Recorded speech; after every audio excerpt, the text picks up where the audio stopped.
네, 자, 시장의 이슈 점검을 해보고 또 장기 포트도 점검해 보도록 하겠습니다. LNS홀딩스의 김선영 대표 화상 연결되어 있습니다. 안녕하세요.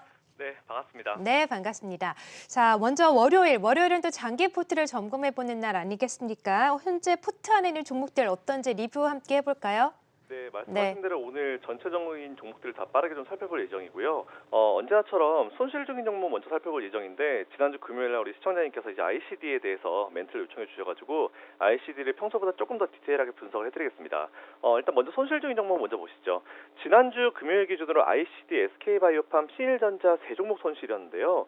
지난주 금요일 기준으로 신일전자는 수익권 전환했기 때문에 ICD와 SK바이오팜을 빠르게 한번 먼저 보겠습니다. 일단 멘트가 상대적으로 짧은 SK바이오팜 먼저 보시죠. 자, 준비한 자료 한번 바로 보시겠습니다. 자, 최근 보시면은 이거는 이제 SK바이오팜의 최근 이제 수급 현황인데요. 외국인들이 집중 매수하면서 이제 주가를 끌어올려 왔는데 지난주 주요 수급 주체에 큰 변화가 있었습니다. 화면 보시는 대로 기관의 금융 투자와 이제 투신이 나서기 시작한 부분인데 이 부분은 제가 항상 여러분께 말씀드린 대로 12월 쿼드러플 위층 대회를 기점으로 수급 주체 변화와 연결된 부분이다라고 좀 생각해 주시면 될 것 같고요. 지난주 금요일 조금 쉬었지만 목요일 날 강한 턴어라운드 흐름 나왔고요. 그리고 오늘 같은 경우도 뭐 비교적 나쁘지 않은 흐름이 만들어지고 있습니다. 그렇기 때문에 수급 체크하시면서 계속 홀딩 의견 드리겠습니다. 그리고 이번에는 이제 지난주 요청하신 제일 애먹이는 종목이죠. 우리 ICD를 한번 같이 보시죠. 일단 기술적인 부분 먼저 궁금해하실 것 같아가지고 제가 차트를 준비했는데 차트 한번 먼저 보시겠습니다. 자, ICD. 일단 제가 기업을 그 분석을 할 때 이제 차트에 대한 중요도는 사실 20% 이하로 봅니다. 그래서 큰 의미를 두지는 않지만 기술적인 부분 당연히 궁금하실 거기 때문에 제가 차트를 먼저 짧게 한번 설명드리겠습니다. 자료 한번 보시죠. 최근 2년 정도 차트를 보시면요. 하단 지지선과 상단 이제 저항선을 그었을 때 일반적으로 이야기하는 이제 삼각 수렴 구간이 나옵니다. 보통 여기서 분석을 할 때는 삼각 수렴 구간이 끝나는 시점에서 주가가 이제 위로 가든 밑으로 가든 이제 둘 중에 하나로 간다. 보통 이렇게 말씀을 드리는데 거의 그 시점에 이제 도달했다라는 부분 체크해 주시면 될 것 같고요. 그다음에 이제 최근 기업 실적을 통해서 주가 흐름 분석 한번 보겠습니다. 자, 제가 준비한 자료 한번 보시죠. 자, 본 자료는 ICD 이 실적 자료인데요. 지난 3분기와 이번 3분기 실적을 한 번에 비교해 볼 수 있게 제가 준비해 봤습니다.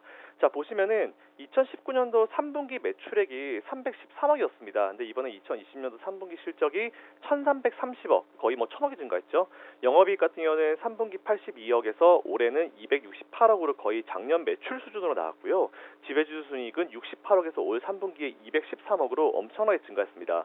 자, 숫자로 보시면은 감이 잘 안 오실 것 같아가지고 제가 그래프로 준비해봤습니다. 다음 자료 한번 보시죠.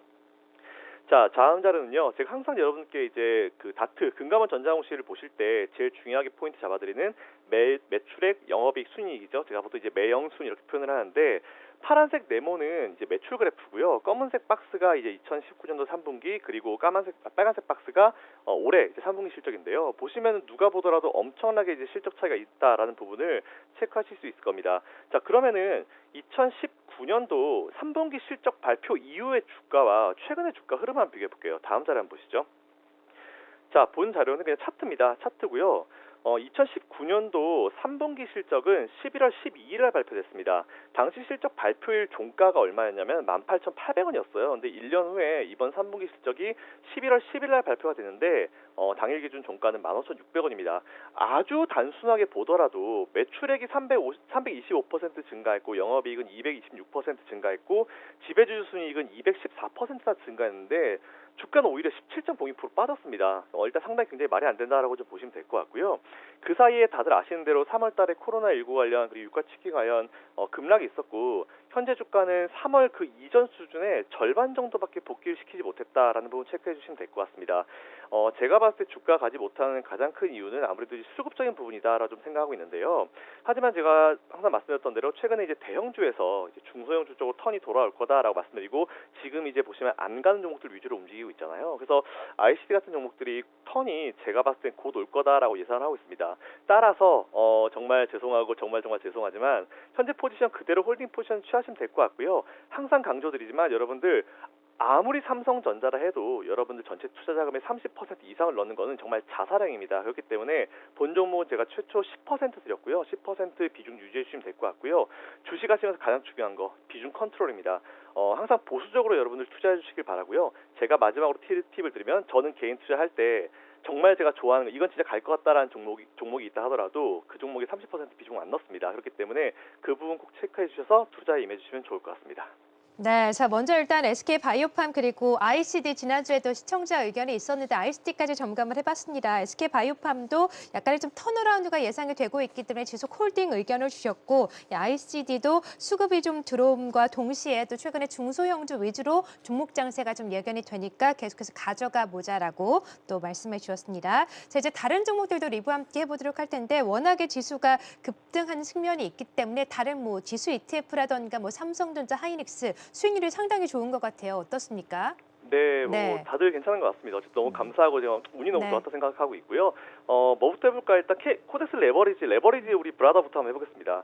코덱스 코스닥 150 레버리지 지난주 금요일 종가 기준으로 코덱스 레버리지 수익률이 드디어 100%를 돌파했습니다. 100.48% 나왔고요.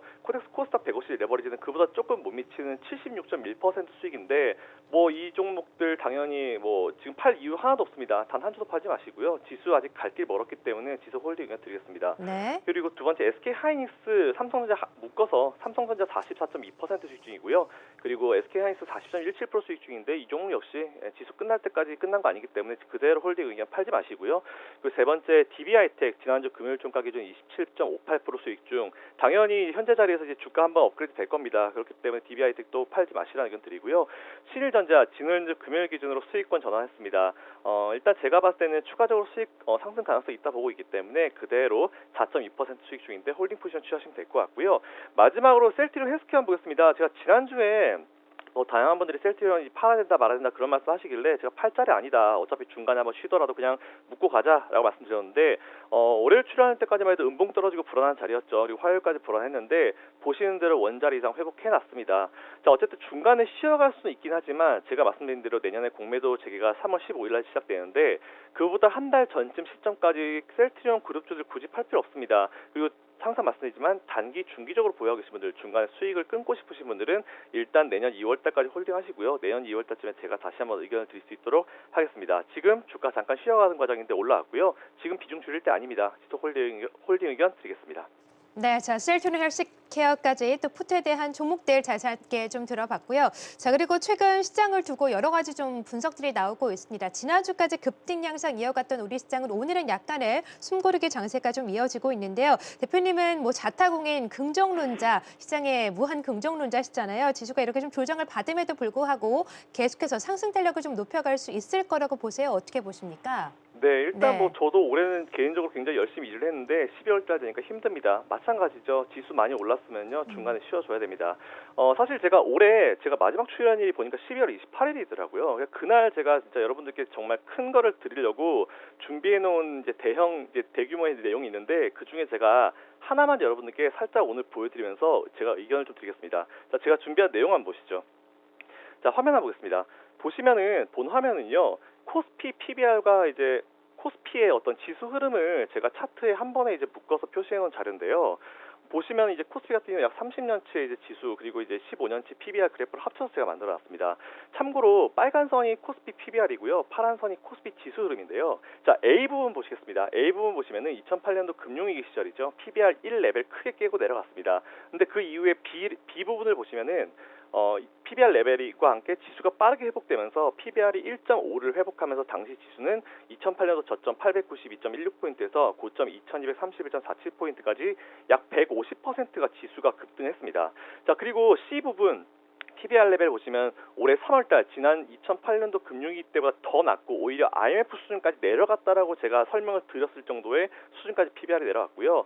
보시면 최근에 겨우 2를 회복한 수준입니다. 하지만 지수는 역대급을 기록하고 있죠. 자, 그러면은 과연 이번에 D포인트, 코스피의 최고 포인트가 어디까지 올라갈까요?